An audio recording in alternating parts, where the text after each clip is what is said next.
Գյումրիի նախկին քաղաքապետ Վարդան Ղուկասյանի դստեր փեսացուի Կարեն Եսայանի սպանության գործով դատական նիստը ապացույցների հետազոտման փուլում է։ Դատարանն ուսումնասիրեց Կարեն Եսայանին պատկանող Մերսեդես Մակնիշի ավտոմեքենան, որի մեջ սպանված գտել էին Կարեն Եսայանին։ Մեքենան Շիրակի մարզի Քննչական բաժնի բակում էր պահպանվում։ Նշեմ, որ նախորդ դատական նիստը հետաձգվել էր, քանի որ մեքենայի բանալին գործը քննող քննիչի մոտ է եղել։ Սակայն երբ ապացույցը հետազոտվեց, պարզվեց մեքենայի դռան կնիկը վնասված էր, ավելին դուռն էլ բաց էր։ Բանալին պետք չի մի գործարկեք բանալին, փորձեք արգելի մեղադրող ապացույցը ձերն է, փորձեք բացել հասկանալու համար բացատրել, դրանից հետո կհասկանանք։ Բանալին պետք է թե չի։ Այսինքն դուռը բաց է։ Դուռը բաց է մեքենայի։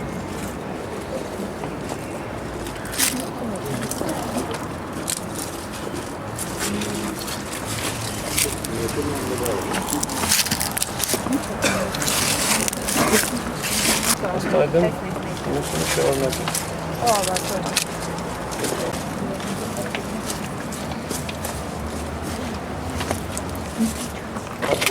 Խնդրում եմ արձանագրեք, որ այստեղ է լիքոր բան ականդած գցած այնտեղ, տենց բան գոյություն չունի զննությամբ։ Իսկ միջամտությունը ակնհայտ է եղել։ Մեկի տակի սարքերի արտաքին ծածկոցն է, որ ցածր է։ Որը հայտնվել է հետևի մասում։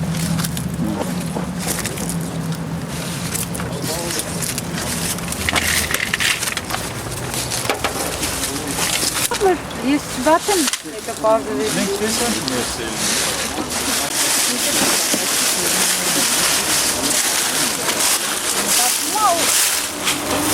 Ավելի լավ է։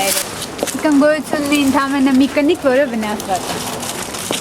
Եղել է միջամտություն ավտոմեքենայի, որովհետև տեսնում ենք, որ կնքված չի ավտոմեքենան, այսինքն ինքը որպես այդպիսի իր եղեն ապացույց համարվել չի կարող եւ որպես թույլատրելի ապացույց չի կարող համարվել, պետք է ճանաչվի անթույլատրելի, որովհետև այն նորմալ կնքված չէ, որը բացառեր այդ իրեղեն ապացույցի միջամտությունը այդ իրեղեն ապացույցի վրա։ Փաստորեն մի քանի անգամ միջամտություն է եղել այս իրեղեն ապացույցի վրա, այժմ էլ համոզվեցինք, որ նույնիսկ այն բանից հետո, երբ որ զննվել է ավտոմեքենան եւ իբրև թե կնքվել, տեղափոխվել է ոստիկանություն եւ նրանց պատասխանատու պահպանությանն է հանձնել, դրանից հետո էլ եղել է միջամտություն։ Դատական նիստն այնուհետև շարունակվեց դատարանում բավականին լարված մթնոլորտում։ Պաշտպանական կողմի մի քանի միջնորդություններ մերժվեցին կամ հետաձգվեցին կապված ավտոմեքենայի որպես իրեղեն ապացույց կատարված միջամտությունների հետ։ Մասնավորապես դեպքի օրը ապրիլի 12-ի երեկոյան լրատվական կայքերում հայտնվել է ավտոմեքենայի ներսից արված լուսանկարներ եւ դրանք որպես ապացույց գործին գցելու միջնորդությունը մերժվեց։ Պաշտպանական կողմը ավելի վաղ դատարանին միջնորդել էր ուսումնասիրել Կարեն Եսայանի հեռախոսը, որը անձնական այլ իրերի հետ հանձնվել էր տուժողի իրավահաջորդին։ Այն դատարանում ուսումնասիրելուց հետո Լուսինե Սահակյանը հայտարարեց, որ գործը քննող քննիչ Խաչատուր Հայրապետյանը եղել է վերջին, ով զանգել է Կարեն Եսայանին։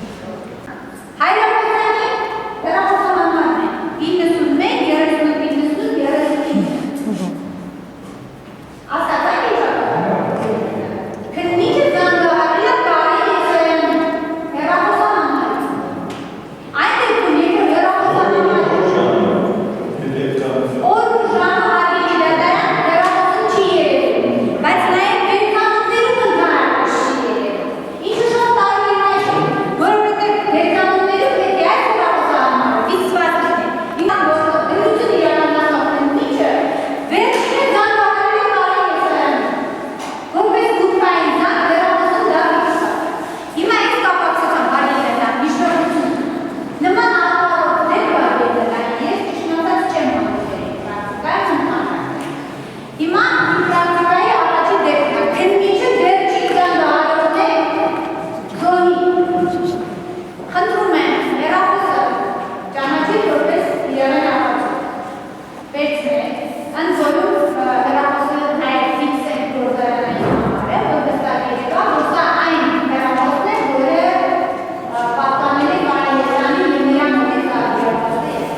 Մեղադրող կողմը պաշտպանի կատարած հայտարարությանը այսպես արձագանքեց։ Պաշտպանի հայտարարությունը որոշեց, որ